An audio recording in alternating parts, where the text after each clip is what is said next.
Today we get a chat with Youngy, the vocalist of the band King-Parrot. I hope you enjoy. Hello. Hi. There's a lot of metal bands that come out of there. It shocks me every time I see more and more come out of there.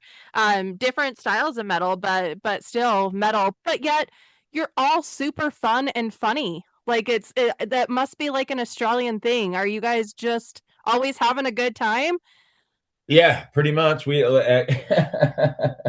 Yeah, no, we were always. It's, I guess it's kind of part of Australian culture, I guess, to sort of be lighthearted and have fun and take the piss, so to speak. So yeah, we do a lot of that. It's always been a thing that we've enjoyed, like with King Parrots enjoyed as a band, and like the way the music's like pretty intense and crazy and stuff. Like we Right. always have a great time just with our videos, and when we're playing on stage. I mean, we're having fun first and Yeah, foremost, and we're just grateful to be able to do it. So I think there's got to be an element of fun that comes with that. absolutely. I think it's super important. But it's funny because when I was doing the research for interviewing you guys, I thought these guys are full of laughter and fun too. And I just thought that is gotta be, yeah, an Australian thing, which I didn't know. I didn't know that was part of your culture. What I think of is just trying to constantly be fighting off or dodging big creatures. Yeah, yeah, we hear a lot of that. I bet. I Yeah, we bet. hear a lot of that. It's not actually true, but No, but, no, not really. No, it's not. I No, I saw, mean, there's stuff. There's stuff yeah. out there. I mean, none more so than America or anything anywhere else in the world, really. But yeah, it's we're pretty safe. Oh, that's good. Well, obviously, or else you guys all wouldn't still be there. I saw a video a while back. I want to say it was Chris Hemsworth, where they had like this big snake in their house. And Oh, really? instead of like tackling, the problem, he's like, we just close the door. Solve the problem. Yeah. Oh, there's definitely some of that stuff around, but it's not as bad as what it's made out to be on the media or anything like that. That's for sure. Yeah, makes Yeah. sense. Guys have been doing this for a really long time, but you guys have Yeah. made a big, big headway the last few years. You're opening for huge bands. You're obviously headlining yourself. You're doing big festivals.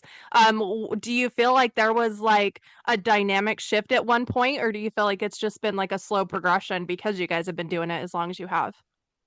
Well, yeah. I mean, I guess we just keep going, and we love doing what we do, and we love performing, we love writing music, we love making our videos, we love doing all that stuff, and um, we're all kind of guys that have been in bands in the other bands in the past, and we were, I guess, being in a band is a tricky kind of thing, to be able to find people, like-minded people that are committed, that want to do it, that are prepared to front up, that are prepared to take the time out of their day-to-day lives to be able to go on tour and do these things that that you got to do, especially sort of playing the kind of music that we play. We're kind of in this place where it's sort of it's challenging, I guess. Like it's a challenging thing for us to be able to do this on any level, really. But we've been able to sort of forge a path for ourselves and kind of get the door open and keep the door open so that we've been able to continue doing what we love doing. And yeah, it's been, yeah, just that continuation and that, like, sort of not giving up Ah, attitude, and the just sticking with it. Like, so many bands just don't stick with yeah. it. So many bands just, oh, this person quit that, and then they don't keep going. And I think there's something to be said about being able to actually keep a band together for any amount of time. Yeah. It's not easy. Like being married to a bunch of dudes or chicks, like in this kind of weird relationship Yeah. situation that yeah, it's certainly unique, that's for sure. I was gonna say arguably, but I don't even think it's arguable. I would say you guys spend more time with each other than regular people do with their spouses. And so it's not only having multiple, very, very close relationships, but then you're going through the stresses of traveling and the stresses of the finances. Because right now, of course, music is so difficult financially. And you guys work hard. You guys are always, always out there. You're like a I see your name everywhere. So I Oh, know cool. you guys are hard working. Yeah, I mean, we've toured a lot over the years since 2014. We love being out on the road, and 2014 we've been coming to America.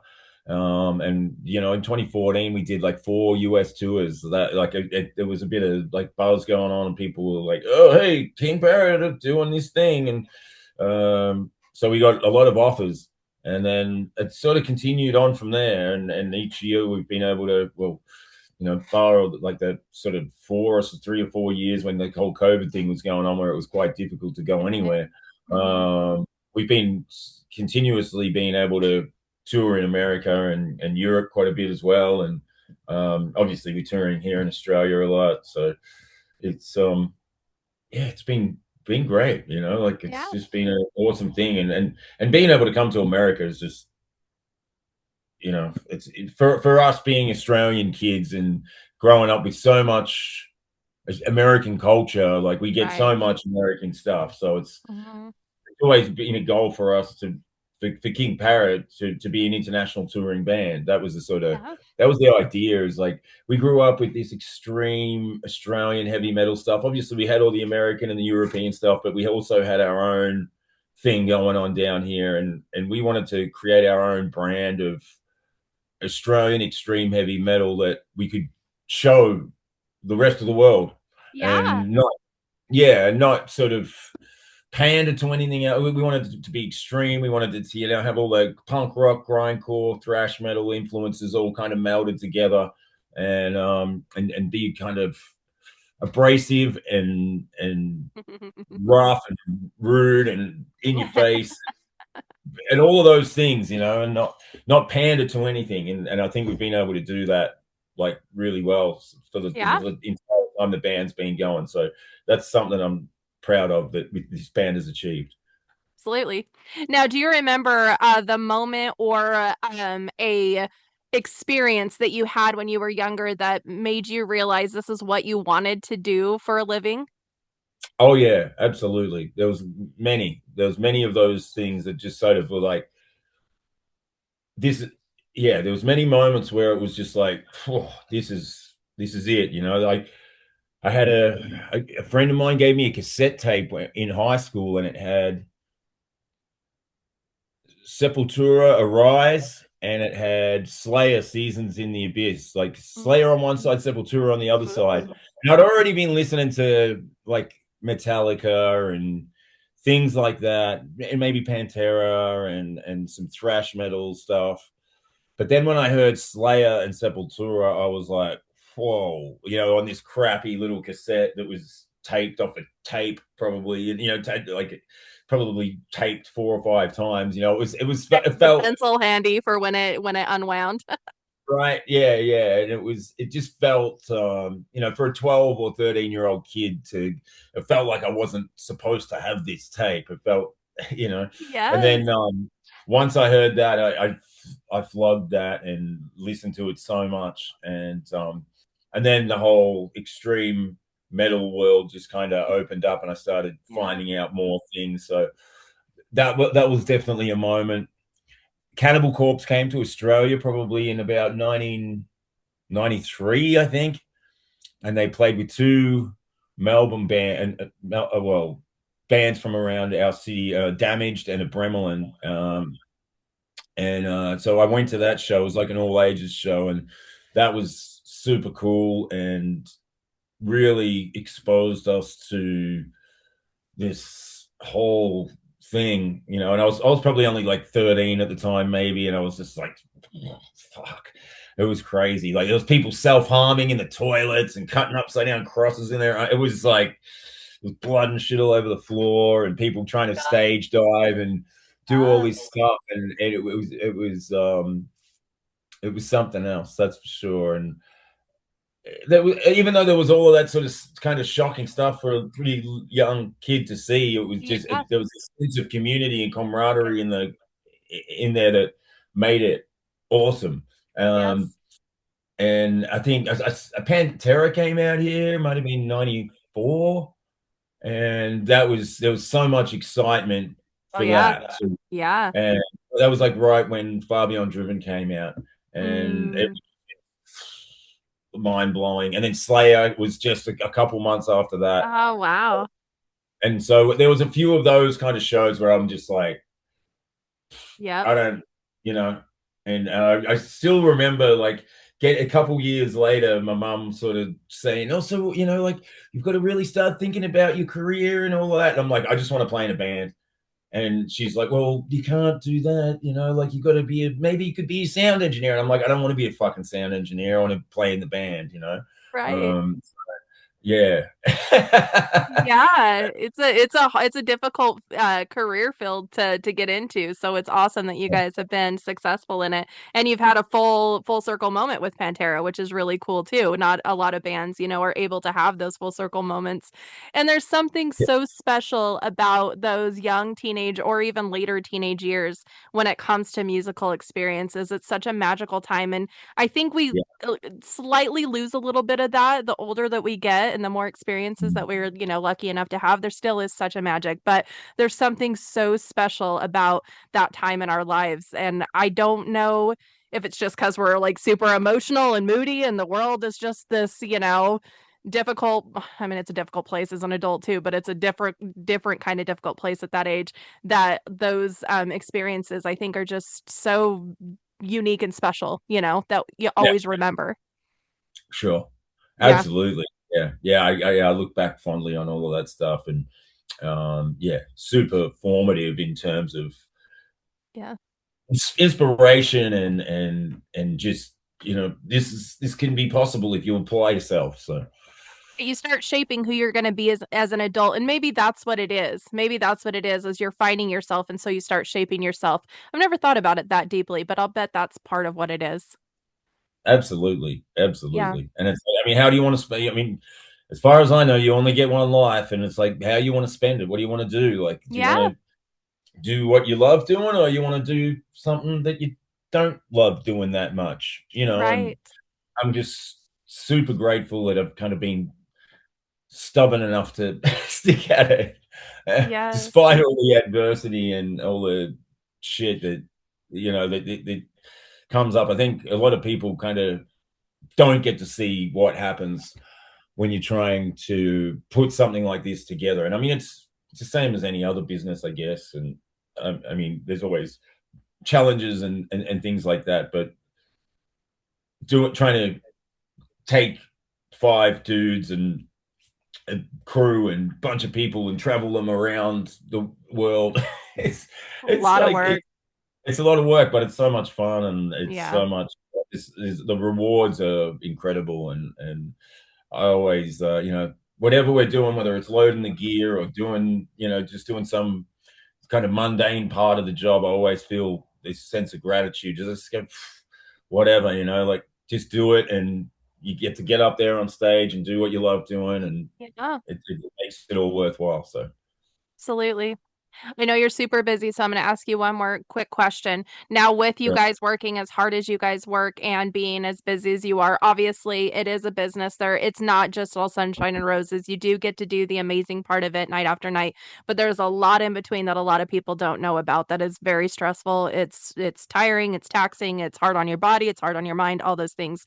What are some things that you do to help keep yourself balanced, to keep your self-care and your mind healthy? um, I think getting a lot of rest is a good idea always. But yeah, I think doing I mean, I'm clean and sober, so I don't do the drugs or the boozing or anything like that. So that makes my job a million times easier than Yeah, most musicians already. So that's definitely. that's super helpful. Um, For your I've vocals been too. Oh yeah, yeah. That's the thing. It's you got to shut the fuck up as well Yeah, during the right. day, and not try not to talk too much and things like that. Yeah. Save your voice. I mean, I've from my friends from Psychroptic, another great Australian band, told me about this little cheat about Planet Fitness in America. There's lots of Planet Fitness places, so I kind of tee up with my driver and say, "Hey, man, let's go to this Planet Fitness tomorrow morning," and I just get myself a membership, and then so I've been working out a lot when we tour in America and going to the gym in the morning. So most days we're able to pull up at Planet Fitness and I'll be able to just do a workout. And they've got these like massage chairs and all that sort of stuff there. And I'm just like sitting there getting massages and working out and do, Yeah, and have a shower and do all that stuff and wake up and do all that. And then sort of by 10 o'clock, 11 o'clock in the morning, I'm feeling pretty good. I'm like, right. I've done Yeah, my workout, I've had a shower, I've had a massage in the massage chair. They've got these great massage chairs, and I'm like, go and grab a coffee, and then we go and do the thing. So, and right. it's You've released all the happy endorphins first thing in the day, and so then you just get to carry that on through the night. That's perfect. yeah, it's pretty cool. It's been a great thing to be able to discover. So, um, yeah, that's sort of what I've been doing lately, and all the last sort of year and a bit when we've been in the States for sure. It's great. So, yeah, I'm gonna start doing that again when we get back over there for sure. Yeah, it's a good thing to do for sure. It's so Yeah, good for the body and mind. So good for you. yeah, absolutely. It's great, but yeah, it's exciting to be able to come back again so soon as well. So, Yeah, yeah. yeah, you guys have been over here a lot. My son just saw you with Pantera in Auburn. I think it was right outside of Seattle. Oh Last yes, year, last August. Yeah. yeah, yeah. I remember that show specifically. Yeah, It was his yeah. first show with his dad, and so it was a very special experience for him. So you guys got to be a part of one of his youthful experiences, which is really neat. Well, it's just crazy, that isn't it? Just that full circle stuff. It's Yeah, crazy. yep, I agree. Well, thank you Yeah. so much for taking this time with me. I'm glad that we were able to make the time work. I hope the rest of yours are good timing and that you're not all backwards today. No, no, it's all good. I was prepared. I'm prepared. I got my coffee. I'm There you good. go. Actually gearing up to go to a show here in a little bit, so Oh I yeah, get who to be you on going to see? the Browning. Oh, okay. Yeah, Yeah, I've heard of there's them. Yeah. so much fun, so much fun. They have a lot of energy live, and it's the electronic part of their music makes a very different kind of metal experience. Okay. Whereabouts are you? In you up in Seattle? I'm in Boise, Idaho. So Oh, Boise. yeah, Oh, so me and straight up. I've taken my son to a million shows, but his dad lives in Washington, so yeah, he's only been able to go to the one with him. But yeah, Boise, Idaho. Yeah, yeah. We played at the Shredder recently. We played Yep, at the Shredder. On the last tour, we played with Squid Pisser and Bonginator, and that was great. It's an awesome place. I like Boise. It's cool. it is a beautiful place. I wanted to go to that show really, really bad. I think we had something else going on that night. Squid Pisser's so much fun live. Oh But yeah, yeah, I'm hoping to see you guys next time you're in the area. awesome. Yeah, yeah. Well, I'm not sure if we're coming to Boise this time or not, but Well, I'm sure you'll be here again at some point because, like I said, you guys are hardworking and you're out there doing it. So we'll see yeah, you yeah. next time for sure, or we'll travel. Yeah, yeah, yeah. I'll check out the schedule. We're doing like 37 shows with Oh Brian yeah, that's a big Gold one. Flight. So we're doing like 30. Maybe like it's 34, and then we got three headliners. So, but I'm not sure. I can't remember if Boise's on there or not. But yeah, We get skipped somewhat frequently because the states over on this side are so big that we uh, kind of are smack dab in the middle. But I get yeah, it. yeah. But I remember going. I remember being in Boise last time. I went for a swim in the river there, and Yeah. also there's some great record stores in Boise. Yes, there is. Yeah, I bought We some have a records. really strong music community in general. It's just a beautiful place. You can go hiking and hopefully next time you'll have more time and you can do some outdoor activities too. Yeah, yeah, yeah, absolutely. Well, thank you for your time. I'm very Thank grateful. you. I appreciate it. I hope the rest of your day goes very well. Thanks. Have a good one, Mhm. Nika. You too. Bye bye.